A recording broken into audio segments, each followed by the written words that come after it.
രാജ്യത്തെ തൊഴിലില്ലായ്മ നിരക്കിൽ കേരളം ഒന്നാമതാണെന്ന് സർവേ റിപ്പോർട്ട്. ഇന്ത്യയിൽ യുവാക്കളുടെ തൊഴിലില്ലായ്മ നിരക്കിൽ കേരളം ഏറ്റവും മുന്നിലെന്ന് റിപ്പോർട്ട്. ഉയർന്ന ചിന്താഗതി മൂഞ്ചിയ ജീവിതം എന്നൊക്കെ പറയാറുണ്ട് അല്ലെ. നമ്മുടെ കേരളത്തിന്റെ അവസ്ഥ എന്ന് പറഞ്ഞു കഴിഞ്ഞാൽ ഏകദേശം അതുപോലൊക്കെ തന്നെയാണ്. അത് പ്രത്യേകിച്ച് വിദ്യാഭ്യാസത്തിന്റെ കാര്യത്തിലാണ് നമുക്ക് ഈ ഉയർന്ന ചിന്താഗതിയും മൂഞ്ചിയ ജീവിതം, അതായത് ഉയർന്ന വിദ്യാഭ്യാസവും ഒരു തരത്തിലുള്ള ജോലിയില്ലായ്മ തൊഴിലില്ലായ്മയും നമ്മുടെ കേരളത്തിലാണ് ഏറ്റവും കൂടുതൽ ഇന്ത്യയിലെ സംസ്ഥാനങ്ങളുള്ളത്.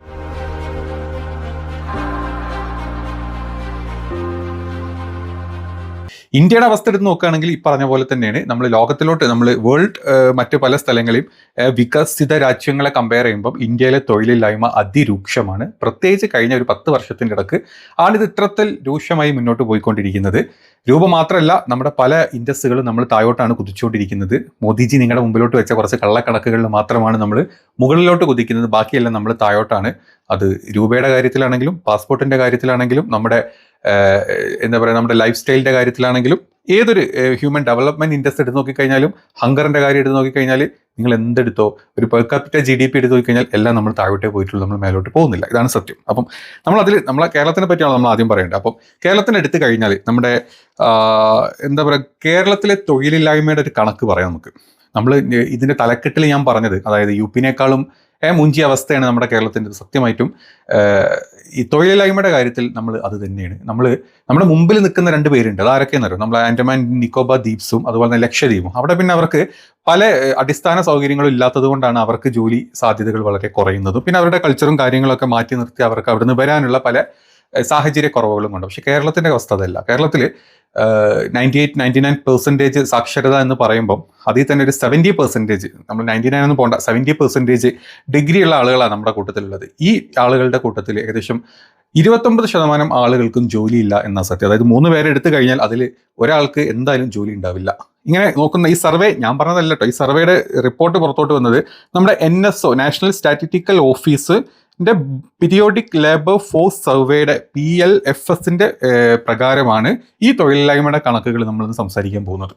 അതായത് ഈ കണക്ക് പ്രകാരം ലക്ഷദ്വീപിൽ ഏകദേശം 36.2% തൊഴിലില്ലായ്മയാണുള്ളത്. അതിൽ ലേഡീസും വരും മെയിൽസ് ഇവർ രണ്ടും കൂടെ മിക്സിംഗ് ആണ് ഞാൻ ഈ പറയുന്നത്. അതുപോലെ തന്നെ പിന്നെ ആൻഡമാൻ നിക്കോബാർ ഐലൻഡിൽ 33.6%. അത് കഴിഞ്ഞാൽ നമ്മുടെ കേരളമാണ് വരുന്നത്. കേരളത്തിൽ 29.9%. ഈ 29.9% എന്ന് പറഞ്ഞു കഴിഞ്ഞാൽ അത് നമ്മുടെ നാട്ടിലെ 35 വയസ്സിന് താഴെയുള്ള ആളുകൾ എടുക്കും. അതായത് യുവാക്കളുടെ കണക്കാണ് നമ്മൾ ഈ എടുക്കുന്നത്. ടോട്ടൽ ഇത് ഡിഫറെൻ്റ് ആയിട്ടിരിക്കും. 34 വയസ്സിന്റെ പെർസെൻറ്റേജ് എടുത്തു കഴിഞ്ഞാൽ ഈ ടോട്ടൽ ജോലി ഇല്ലാത്ത ആളുകളുടെ 83% ആളുകളുടെ വയസ്സ് എന്ന് പറഞ്ഞാൽ 34 വയസ്സിന് താഴെയുള്ള ആളുകൾ. അപ്പോൾ നമ്മുടെ ഈ 29% ഏകദേശം അത്രയും വലിയൊരു ഭൂരിഭാഗം നമ്മുടെ നാട്ടിലെ യുവാക്കളാണ്. അപ്പോൾ നമ്മുടെ യുവാക്കൾക്ക് ജോലി ഇല്ലാത്ത കണക്കാണ് നമ്മൾ ഈ മുന്നോട്ട് എടുത്തു വെക്കുന്നത്.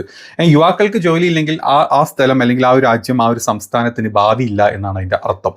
കാരണം ഈ യുവാക്കളൊക്കെ പ്രത്യേകിച്ച് നമ്മുടെ കേരളത്തിൽ ഏറ്റവും കൂടുതൽ ഇപ്പോൾ ആളുകൾ മൈഗ്രേറ്റ് ചെയ്ത് പോകും. നമ്മുടെ കേരളം വിട്ട് ഇന്ത്യയുടെ പൗരത്വം തരെ വേണ്ട എന്നും പറഞ്ഞിട്ടാണ് ഈ ആളുകളൊക്കെ പുറത്തോട്ട് പോകുന്നത്. ഇതിനുള്ള മെയിനായിട്ടുള്ള കാരണം യുവാക്കൾക്ക് പഠിപ്പ് കൂടിയതുകൊണ്ടോ അല്ലെങ്കിൽ പഠിത്തം കൂടിയതുകൊണ്ടോ അല്ല, നമ്മുടെ വിദ്യാഭ്യാസ രീതിയിൽ ഇതുവരെ വരാത്ത മാറ്റങ്ങളും അതുപോലെ തന്നെ നമുക്ക് ഇവിടെ സ്കിൽഡ് ആയിട്ടുള്ള ആളുകൾ ഇല്ലാത്തതും ഇനി സ്കിൽഡ് വർക്കേഴ്സ് ഇവിടെ വിട്ടു പോകുന്നതും ഇവരെ പിടിച്ചു നിർത്താൻ നമ്മുടെ സംസ്ഥാന സർക്കാരിൻ്റെ അടുത്തോ അല്ലെങ്കിൽ നമ്മുടെ സെൻട്രൽ ഗവൺമെൻറ് അടുത്തോ വലിയ വലിയ പദ്ധതികൾ ഇല്ലാത്തതും ഇവരെ ഇവിടെ പിടിച്ചു നിർത്താൻ വേണ്ടി നല്ല നല്ല NMC അല്ലെങ്കിൽ പുറത്തെ മൾട്ടിനാഷണൽ കമ്പനികളെ ഇങ്ങോട്ട് കൊണ്ടുവരാൻ നമുക്ക് അവർക്ക് കൊടുക്കേണ്ട പ്രാഥമിക കാര്യങ്ങളൊന്നും നമുക്ക് കൊടുക്കാൻ പറ്റാത്തതും കൊണ്ടൊക്കെയാണ് ഈ വലിയ തൊഴിലില്ലായ്മ നമ്മുടെ നാട്ടിൽ രൂക്ഷമായിക്കൊണ്ടിരിക്കുന്നത്. അപ്പം നമ്മൾ കേരളത്തിനെ മാത്രം എടുത്ത് സംസാരിക്കുമ്പോൾ നമുക്കിതിൽ എടുത്തു പറയാനുള്ളത്, നമുക്കറിയാം കഴിഞ്ഞൊരു 10 വർഷത്തിൻ്റെ ഇടയിൽ നമ്മുടെ നാട്ടിലെ വിദ്യാഭ്യാസ രീതിയുടെ ഒരു അവസ്ഥ അല്ലേ. നമ്മുടെ വിദ്യാഭ്യാസ മന്ത്രിക്ക് പോലും 2 അക്ഷരം കൂട്ടി വായിക്കാൻ അറിയാത്ത ഒരവസ്ഥയാണ് നമുക്ക്. ഓരോ പ്രാവശ്യം ഓരോ പ്രസംഗത്തിലും അല്ലെങ്കിൽ ഓരോ റിസൾട്ട് പ്രഖ്യാപനത്തിലും നമ്മുടെ വിദ്യാഭ്യാസ മന്ത്രിയുടെ വിദ്യാഭ്യാസം നമ്മൾ പലവട്ടം കണ്ടിട്ടുണ്ട്. അതുപോലെ തന്നെ ഒരു വിദ്യാഭ്യാസത്തിൽ നമ്മൾ മാറ്റം വരുത്തിയിട്ടുള്ള പല കാര്യങ്ങളും കഴിഞ്ഞ 10 വർഷത്തിനടുത്ത് പലതരത്തിലുള്ള പരിഷ്കരണങ്ങൾ നമ്മൾ വരുത്തിയിട്ടുണ്ടെങ്കിലും ഇതൊക്കെ പിള്ളേരെ വെറുതെ ജയിപ്പിച്ച് വിടാനാണോ എന്ന് തോന്നിപ്പോകുന്ന ചില റിസൾട്ട് പ്രഖ്യാപനങ്ങളും പെർസെൻറ്റേജുകളും നമ്മൾ എപ്പോഴും കണ്ടിട്ടുള്ളത്. 2025 മാർച്ച് 2ാം വർഷ ഹയർ സെക്കൻഡറി പരീക്ഷയിൽ ആകെ 2002 സ്കൂളുകളിൽ നിന്ന് റെഗുലർ വിഭാഗത്തിൽ 3,70,642 പേർ പരീക്ഷ എഴുതി. പരീക്ഷയിൽ 2,80,8,394 പേർ ഉപരിപഠനത്തിന് യോഗ്യത നേടി. ഇനി മാത്രമല്ല നമ്മൾ പല പുതിയ പദ്ധതികൾ ഇതിലോട്ട് ആഡ് ചെയ്യാൻ ട്രൈ ചെയ്യുന്നുണ്ടല്ലേ. നമ്മുടെ PM ശ്രീ പോലത്തെ പദ്ധതികൾ ഞങ്ങൾക്ക് PM-ശ്രീ പദ്ധതി വേണ്ട, അതിന്റെ ഒരു കാശ് ഞങ്ങൾക്ക് തരണ്ട. എന്താണോ PM-ശ്രീയുടെ അവരുടെ എന്താ പറയുക സ്കോപ്പ് ഓഫ് MOU എടുത്ത് നോക്കിക്കഴിഞ്ഞാൽ നമുക്കറിയാം, അതായത് RSS വൽക്കരിക്കാൻ വേണ്ടിയിട്ട് വിദ്യാഭ്യാസത്തിൽ RSS വൽക്കരണം കൊണ്ടുവരാനാണ് അവർ നമ്മുടെ കേന്ദ്ര ഗവൺമെന്റ് ഇങ്ങനെ ഒരു സംഭവം കൊണ്ടുവന്നത്. ഈ PM-ശ്രീയുടെ ആദ്യഘട്ടങ്ങൾ അല്ലെങ്കിൽ PM-ശ്രീയുടെ കംപ്ലീറ്റ് ഒരു പാറ്റേൺ നമുക്ക് ഗുജറാത്തിലോട്ട് നോക്കിക്കഴിഞ്ഞാൽ മനസ്സിലാവും. 30 വർഷമായിട്ട് BJP ഭരിക്കുന്ന സ്ഥലമാണ്. അവിടുത്തെ പാഠ്യപദ്ധതികൾ എടുത്തു കഴിഞ്ഞാൽ നമുക്കൊരു കാര്യം വ്യക്തമാണ്. നമ്മുടെ പഴയ പല ചരിത്രങ്ങളും, പ്രത്യേകിച്ച് മുഗൾ ചരിത്രങ്ങളും അല്ലെങ്കിൽ നമ്മുടെ സ്വാതന്ത്ര്യത്തിന്റെ ചരിത്രങ്ങളൊക്കെ പലതരത്തിലുള്ള ഭേദഗതികൾ വരുത്തിയിട്ട് അതിലൊക്കെ RSSനെ കുത്തിക്കയറ്റി അല്ലെങ്കിൽ ഹിന്ദുത്വ കുത്തിക്കയറ്റിയിട്ടുള്ള വിദ്യാഭ്യാസ രീതിയാണ് ഗുജറാത്തിലുള്ളത്. അതുകൊണ്ട് തന്നെ നമ്മുടെ ഇന്ത്യ മൊത്തം ആ ഒരു വിദ്യാഭ്യാസ രീതി ആക്കാൻ വേണ്ടിയിട്ടാണ് ഈ PM-ശ്രീ പോലത്തെ ഒരു പദ്ധതി കൊണ്ടുവന്നതും. ഇതിലൊക്കെ എത്രത്തോളം NCERTക്ക് കൈകടത്താൻ പറ്റും അല്ലെങ്കിൽ സ്റ്റേറ്റ് ഗവൺമെന്റിൽ ഇതിൽ എന്ത് ഭേദഗതികളാണ് വരുത്താൻ പറ്റുക എന്നുള്ളതിന്റെ കംപ്ലീറ്റ് സ്കോപ്പ് ഓഫ് MOU ഈ പറഞ്ഞ PM-ശ്രീ പദ്ധതിയിലുണ്ട്. എന്നിട്ട് പോലും നമ്മൾ ഇതിന് സൈൻ ചെയ്ത് നമ്മൾ ഇവിടുന്ന് വിട്ടു എന്നുള്ളതാണ് ഇതിലെ മറ്റൊരു കാര്യം. അപ്പം ഇന്ത്യയിലെ തൊഴിലില്ലായ്മയുടെ കാരണം, കേരളത്തിലെ തൊഴിലില്ലായ്മയുടെ കാര്യം, അതേപോലെ തന്നെ ഇന്ത്യയിലെ ആളുകളുടെ വിദ്യാഭ്യാസ രീതികളും കേരളത്തിലെ വിദ്യാഭ്യാസ രീതികളും കമ്പയർ ചെയ്യുമ്പം ഈ രണ്ട് സംസ്ഥാന കേന്ദ്ര സർക്കാരുകൾ തമ്മിലുള്ള ആ ഒരു യോജിപ്പ് നമുക്കിത് മനസ്സിലാവും. കേന്ദ്ര ഗവൺമെന്റിന്റെ ഫണ്ടാണെങ്കിലും രാജ്യത്തെ എല്ലാവർക്കും അവകാശപ്പെട്ടതാണ്.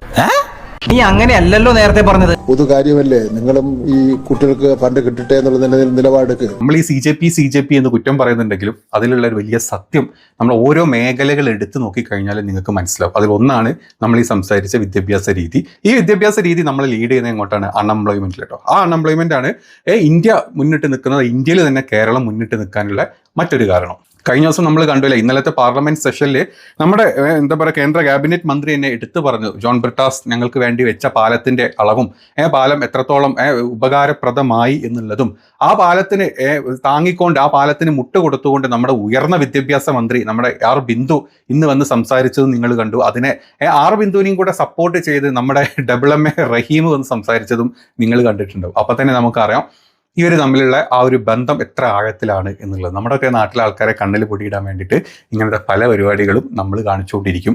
അത് കണ്ടിട്ട് ഈ പാവപ്പെട്ട അടിമകൾ വീണ്ടും വീണ്ടും ഇവർക്ക് തന്നെ വോട്ട് ചെയ്തുകൊണ്ടും ഇരിക്കും. അപ്പം നമ്മുടെ നാട്ടിൽ ഇപ്പം വിദ്യാഭ്യാസ രീതിനെ പറ്റി നമ്മൾ സംസാരിച്ചു അല്ലേ. ഇനി തൊഴിലില്ലായ്മക്കുള്ള മറ്റു ചില കാരണങ്ങളെ പറ്റി സംസാരിക്കാം. ഈ വിദ്യാഭ്യാസ രീതി ഇല്ലാത്തത് ഒരു കാര്യം. ഇനി വിദ്യാഭ്യാസമൊക്കെ ഉണ്ട്, ആളുകൾ കുറേ പേരൊക്കെ MBAയും അതും ഇതൊക്കെ എടുത്ത് മുന്നോട്ട് വരുന്നു.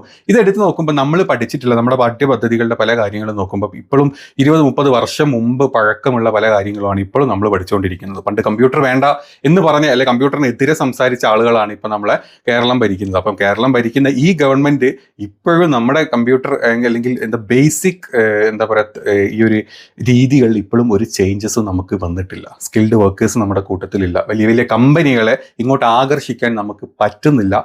പറ്റാത്തതിന് കാരണം നമ്മുടെ ഇവിടുത്തെ ഒരു കമ്പനി ഇവിടെ തുടങ്ങണം എന്നൊരാൾ വിചാരിച്ചു കഴിഞ്ഞാൽ തറ ഇടുന്ന അന്ന് മുതൽ ട്രേഡ് യൂണിയനുകളും മറ്റ് യൂണിയനുകളും വന്നിട്ട് അവിടുന്ന് ഏതൊക്കെ രീതിയിൽ ഊറ്റിയെടുക്കാൻ പറ്റുമോ അത് അതിൻ്റെ മാക്സിമത്തിൽ ചെയ്യുന്ന ആളുകളാണ് നമ്മുടെ കേരളത്തിലുള്ളത്. അതുകൊണ്ടൊക്കെ തന്നെ നമ്മുടെ ഇപ്പം നിങ്ങൾ ഈ ടെക്നോ പാർക്ക് എടുത്തോ, നിങ്ങൾ എന്താ പറയുക കാക്കനാട് ഇൻഫോ പാർക്ക് എടുത്തോ, നീ കോഴിക്കോടേക്ക് വരുമ്പോൾ സൈബർ പാർക്ക് എടുത്തോ, ഇവിടെയൊക്കെ എത്ര ബെസ്റ്റ് കമ്പനികളുണ്ട് നിങ്ങൾ കണ്ടിട്ടുണ്ടോ? നിങ്ങളൊന്ന് കമ്പയർ ചെയ്യണം. നിങ്ങൾ കർണാടക ബാംഗ്ലൂരോട്ട് കമ്പയർ ചെയ്ത് നിങ്ങൾ ചെന്നൈ ആയിട്ട് കമ്പയർ ചെയ്യും. അവിടുത്തെ ഈ പറഞ്ഞ സ്ഥലങ്ങളെക്കാളൊക്കെ എത്രയോ നല്ല ഭൂപ്രകൃതിയും അല്ലെങ്കിൽ നല്ല ക്ലൈമറ്റും ഒക്കെ ഉള്ള ഒരു സ്ഥലമായിട്ട് പോലും നമുക്ക് എന്തുകൊണ്ട് ആളുകളെ അങ്ങോട്ട് അല്ലെങ്കിൽ കമ്പനികളെ അങ്ങോട്ട് ആകർഷിക്കാൻ പറ്റുന്നില്ല? അത് നമ്മുടെ സർക്കാരിൻ്റെ അടുത്തുള്ള വലിയ വീഴ്ചകളാണ്. സർക്കാർ ഏതൊക്കെ രീതിയിൽ ഇവർക്ക് കൊടുക്കുന്ന സപ്പോർട്ടുകൾ, അല്ലെങ്കിൽ സർക്കാർ ട്രേഡ് യൂണിയനുകളൊക്കെ തന്നെ ഇവിടെ വന്നിട്ട് കയറ്റുമതി ഇറക്കുമതി അല്ലെങ്കിൽ നോക്കുകൂലി നിപ്പുകൂലി നടപ്പുകൂലി എന്നും പറഞ്ഞിട്ട് ഇവരെ വെറുപ്പിക്കുന്നതും അത് കഴിഞ്ഞാൽ അവിടെ കയറി തൊഴിലാളി സമരങ്ങൾ പഴിച്ചു വിട്ട് ആകെ അലങ്കോലമാക്കി ഇനി അവിടെ നിന്നും കഴിഞ്ഞു കഴിഞ്ഞാൽ നെക്സ്റ്റ് ഹർത്താലിലോട്ടും ബന്ദിലോട്ടും കൊണ്ടുപോകുന്ന ഒരു സർക്കാർ കൂട്ടമാണ് നമ്മുടെ കേരളം ഭരിക്കുന്നത്. അതുകൊണ്ടൊക്കെ തന്നെയാണ് ഇങ്ങനത്തെ കമ്പനികളൊന്നും നമ്മുടെ അടുത്തോട്ട് അടുപ്പിക്കാൻ പോലും അവർ വരാത്തതും വന്നു കഴിഞ്ഞാൽ തന്നെ പകുതിക്ക് വെച്ച് നിർത്തി പോകേണ്ട ഒരു അവസ്ഥ അവർക്ക് വരുന്നതും ഇക്കാരണങ്ങൾ കൊണ്ടൊക്കെ തന്നെയാണ്. UP-നൊക്കെ എടുത്തു കഴിഞ്ഞാൽ UP-യിലൊക്കെ എന്താ പറയുക തൊഴിലില്ലായ്മ എന്നുള്ളതൊരു കാര്യം അവിടെ ഇല്ലാത്തത് കൊണ്ടല്ല, അവിടെ ഈ പറഞ്ഞ തൊഴിലില്ലായ്മ ഒക്കെ ഉണ്ട്. പക്ഷേ അവിടുത്തെ ആളുകളുടെ വിദ്യാഭ്യാസം കുറവായതുകൊണ്ട് ഈ വിദ്യാഭ്യാസമുള്ള യുവാക്കൾക്കുള്ള ജോലി എന്ന് നമ്മൾ പറയുമ്പോൾ സ്കിൽഡ് അല്ലെങ്കിൽ പഠിച്ച ആളുകൾക്ക് കിട്ടാത്ത ജോലി എന്ന് പറയുമ്പോൾ നമ്മുടെ നാട് അങ്ങനെ, നമ്മുടെ നാട്ടിൽ ഞാൻ പറഞ്ഞ പോലെ ഉയർന്ന വിദ്യാഭ്യാസം മൂഞ്ചിയ ജോലിയും അതാണ് ഇങ്ങനെ കമ്പയർ ചെയ്യണം. നമ്മളിപ്പോൾ UP-യിലേക്ക് ചെന്ന് കഴിഞ്ഞാൽ നമ്മൾ ഏറ്റവും കൂടുതൽ നമ്മുടെ നാട്ടിൽ വർക്ക് ചെയ്യുന്ന ആളുകൾ ഒന്നുകിൽ ബീഹാറിൽ നിന്ന് വരുന്നവർ, ബംഗാളിൽ നിന്ന് വരുന്നവർ, UP-യിൽ നിന്ന് വരുന്നവർ, അസാമിൽ നിന്ന് വരുന്നവരൊക്കെ അവർക്ക് വിദ്യാഭ്യാസം ബേസിക് വിദ്യാഭ്യാസം പോലും കിട്ടുന്നില്ല. പക്ഷേ അവർ മറ്റ് സ്ഥലങ്ങളിൽ പോയി എന്തെങ്കിലും ജോലി ചെയ്യും. നമ്മൾ കേരളം പക്ഷെ അങ്ങനെയല്ല. നമ്മളിവിടെ നിന്ന് എത്ര ആൾക്കാർ അവിടെ പോയിട്ട് ഈ പട്ടിപ്പണി ചെയ്യും? ഇല്ല, നമുക്ക് നമ്മുടെ ആ ഉയർന്ന ചിന്താഗതി ഉള്ളത് കൊണ്ട് നമ്മൾ അത്തരത്തിലുള്ള ജോലിക്കൊന്നും പോകില്ല. എങ്ങനെയെങ്കിലും 4 അക്ഷരം പഠിച്ച് ജോലിക്ക് പോകാമെന്ന് വിചാരിച്ചിട്ടാണ് ഈ പാവപ്പെട്ടവന്മാരെല്ലാവരും പഠിക്കാൻ പോകുന്നത്. പഠിച്ചു കഴിഞ്ഞ് വന്നു കഴിഞ്ഞാൽ ഇവിടെ നമ്മുടെ സർക്കാർ ഇവിടെ നിങ്ങൾക്കൊന്നും ഒരുക്കി വെച്ചിട്ടില്ല. ഒന്നുകിൽ ഗൾഫിലോട്ടോ അല്ലെങ്കിൽ മറ്റ് വിദേശ രാജ്യത്തോട്ടോ പൊക്കോളാം, അവിടെ പോവും, ഇവിടുത്തെ പൗരത്വം വരെ വേണ്ടാന്ന് വെച്ച് അവരുടെ സുഖമായിട്ട് ജീവിച്ചു പോകുന്ന ആളുകളാണ് ഇപ്പം നമ്മുടെ മലയാളികൾ ഏറ്റവും കൂടുതൽ. നിങ്ങൾ എടുത്തു നോക്കിക്കഴിഞ്ഞാൽ നമ്മുടെ പുറത്ത് വിദേശ രാജ്യങ്ങളിൽ പഠിക്കുന്ന ആളുകളുടെ ഒരു കണക്കെടുത്ത് നോക്കിക്കഴിഞ്ഞാൽ കുറച്ച് മുമ്പ് 2018 വരെ ഈ കണക്ക് വെറും 1,30,000 അടുത്ത് മാത്രമുള്ള വെറും 10 വർഷത്തിനിടയ്ക്ക് 2.5-3 ലക്ഷം വിദ്യാർത്ഥികൾ, മലയാളി വിദ്യാർത്ഥികൾ പുറത്തെ രാജ്യങ്ങളിൽ പോയി പഠിച്ചു തുടങ്ങി എന്ന് പറഞ്ഞു കഴിഞ്ഞാൽ അത് ഞെട്ടിക്കുന്ന ഒരു കണക്കാണ്, ചെറിയ കണക്കൊന്നുമില്ല. അപ്പോൾ ഇതിലൊന്നും നമ്മുടെ സർക്കാരിന് ഇതുവരെ ഒരു കാര്യങ്ങളും ചെയ്യാൻ പറ്റിയിട്ടുമില്ല, ചെയ്തതായിട്ട് നമ്മൾ കണ്ടിട്ടുമില്ല.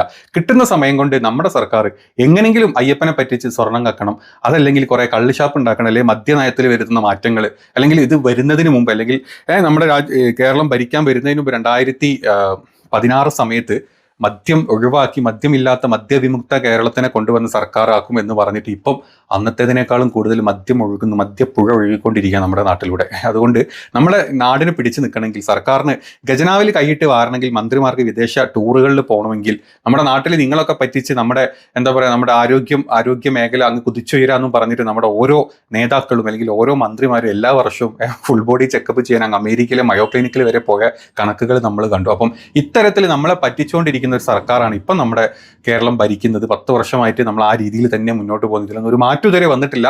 ഇനിയെങ്കിലും നമ്മുടെ ഇനി വളർന്നു വരുന്ന തലമുറ അല്ലെങ്കിൽ മറ്റ് നമ്മുടെ നാട്ടിൽ വോട്ടർമാരായിട്ടുള്ള ആളുകളെ നിങ്ങൾ ചിന്തിച്ചിട്ട് വേണം ഓരോ വോട്ടും ചെയ്യാൻ. നമ്മൾ വേറെ പല കാര്യങ്ങളും നമ്മുടെ ഡിസ്കഷൻസും കാര്യങ്ങളും പോകുന്നുണ്ട്, പക്ഷേ യഥാർത്ഥ കാര്യങ്ങൾ നമ്മൾ ഡിസ്കസ് ചെയ്യുന്നില്ല. പഞ്ചായത്ത് ഇലക്ഷനിൽ നമ്മൾ ഇവിടെ പഞ്ചായത്ത് ഒരു വാർഡിൽ നിന്ന് തന്നെ നമ്മൾ നമ്മുടെ ജനപ്രതിനിധികളെ തിരഞ്ഞെടുക്കുമ്പോൾ നമ്മൾ ചൂസ് ചെയ്തെടുക്കണം. അതല്ലാണ്ട് അവിടെ പാർട്ടി ഇത് എന്നുള്ളതിനേക്കാൾ അപ്പുറം നമ്മുടെ കേരളത്തിന് അല്ലെങ്കിൽ നമ്മുടെ ഇന്ത്യക്ക് എന്ത് ഗുണം ഉണ്ടാകുന്ന രീതിയിലാണോ കാര്യങ്ങൾ ചെയ്യേണ്ടത്, ആ രീതിയിലാവണം നമ്മൾ മുന്നോട്ടുള്ള നമ്മുടെ ഓരോ കാര്യങ്ങളും.